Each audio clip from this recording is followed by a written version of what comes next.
Vous écoutez Bel RTL.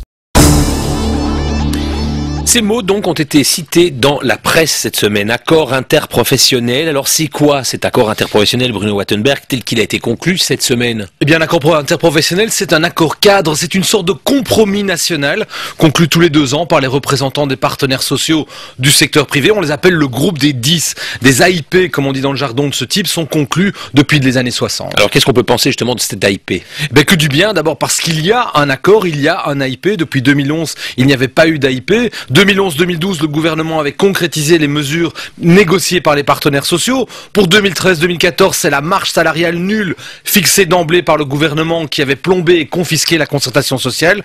Et pour la période 2015-2016, idem pour cause de nouvelles modérations salariales et de sauts d'index. Voilà, AIP pour accord interprofessionnel, on le rappelle. En quoi est-ce qu'il est important cet accord? Eh bien parce que depuis la Deuxième Guerre mondiale, le fonctionnement de notre marché de l'emploi est basé sur ces négociations, sur le partage en pratique des gains de productivité entre les employeurs et les travailleurs. Il y a un gâteau, et ben on discute comment se le partager.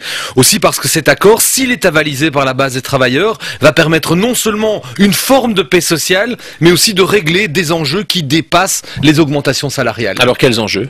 La répartition de la fameuse enveloppe bien-être, par exemple, si tous les allocataires vont bénéficier d'augmentation, la priorité a été mise logiquement, légitimement, sur les chefs de famille monoparentales au chômage. Il y a aussi eu un accord sur les seuils d'âge pour la pension anticipée. Je ne vais pas revenir là-dessus parce que on en a parlé en détail, mais aussi sur la volonté de s'attaquer à des enjeux du monde du travail, tels que par exemple le burn-out ou bien les conséquences de la digitalisation. L'accord interprofessionnel ne se limite donc pas aux augmentations de salaire. Oui, le seuil d'âge c'était 60 ans, on en parlait dans l'actualité. C'est relativement compliqué, mais on en a parlé. Donc pas de prépension avant 60 ans. Éditions, oui. Alors ces augmentations salariales en résumé?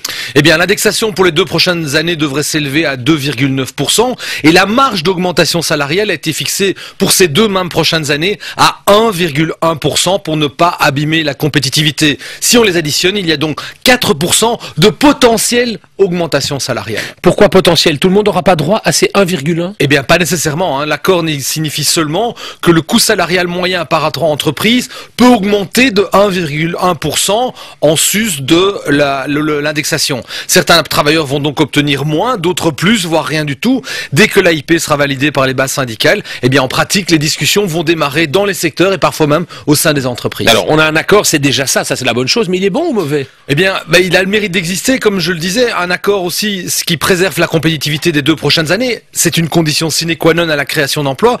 Aussi un accord qui est critiqué dès hier soir par plusieurs fédérations professionnelles d'employeurs, par certains syndicalistes aussi. Donc probablement, finalement, c'est le meilleur des compromis. Et on le sait, nous sommes des champions.